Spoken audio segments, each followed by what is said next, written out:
Okay, this is how you set up the Libase. So I've already gone through these steps, but to save time watching this video, you want to make sure that it's level. So when you set this up, you can use your phone. In the phone app, there's usually like things that'll tell you whether or not something's level, and you need to make sure this is level. And that's mainly so that you can do the next step, which is to down to the bottom. You want to measure the height of the um, and you want to record that as well, because I need that information once you're done. I don't really care if you measure it in inches or whatever, I'll convert it later. As long as you measure the height from this, I'm going to be inputting that into the software later. So you need two things out of the box initially, is the remote and this thing. So let's turn them both on.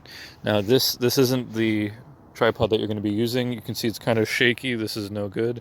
Out in the field, it needs to be as stationary as possible, especially after you turn it on. After you turn it on and it starts recording, you want it to be as stationary as possible. So when I turn it on, that's why I hold on to the sensor. Now it's turning on. It says device check.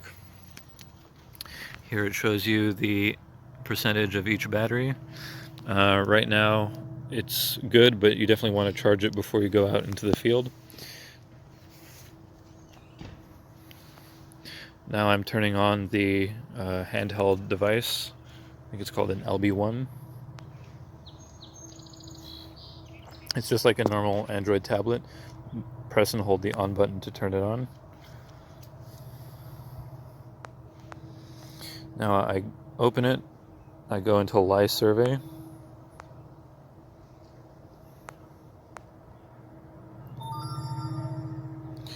And then in Live Survey, I want to go to static.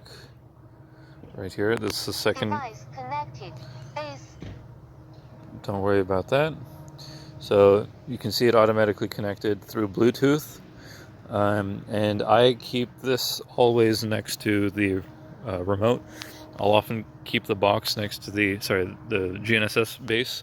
I'll keep this the controller next to the base all the time because they're connected through Bluetooth. And I don't want to see what happens when you lose connection between them. So anyway, so you go into this menu over here. It's the second one. So first one is project, next one is device. Then you go into static. Here you can name things as you want. So I'm gonna name it test R, and then station name, I'm just gonna leave it like that. Antenna height doesn't really matter what you set it to. You have to tell me the correct antenna height, but here this doesn't really matter. Sampling, I'm gonna leave it at 1 Hertz. Okay. So now you have to start record. And very important that you click this back button here, and then it'll ask you if you want to continue surveying, and you want to say yes. And then you can, after you've done that, you can then lock it. If you lock it before going through those steps, then it might stop recording. And if you want to check if it's still recording, you go back into a static, and you can see hello, and you can see that it's still recording. To stop recording, of course, just press stop record, and it'll ask you to start the next file. So this cable right here is just giving it power, and so we're going to unplug it from the power bank, and instead we're going to plug it into the laptop.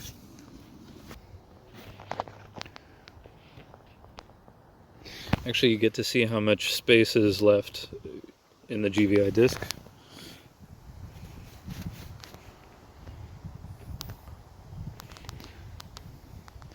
And then you can see by last modified date, 9:06 is right now. That it says 6 p.m. I think that's not our time, but the date is showing correctly. And here we have several files. So this is a whole bunch of different rinex files.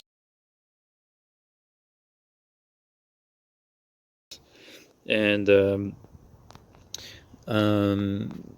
when they say rinex file, what they're really meaning is that these collections of files. So you have .c, .23c, .23g, .23l, .23n, .23o. I don't know if you can see the pattern, but that's a repeating pattern here. And LiGeoReference, the software that you use to do QA/QC, will use the N and the O file.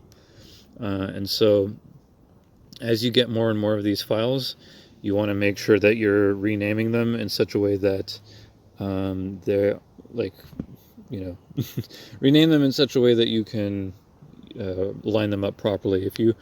If you have the wrong rinex file with the wrong flight, then it won't work.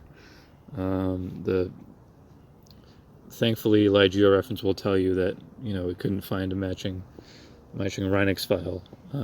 So at least it won't fail invisibly. It'll fail visibly, and it'll tell you, no, we can't do this.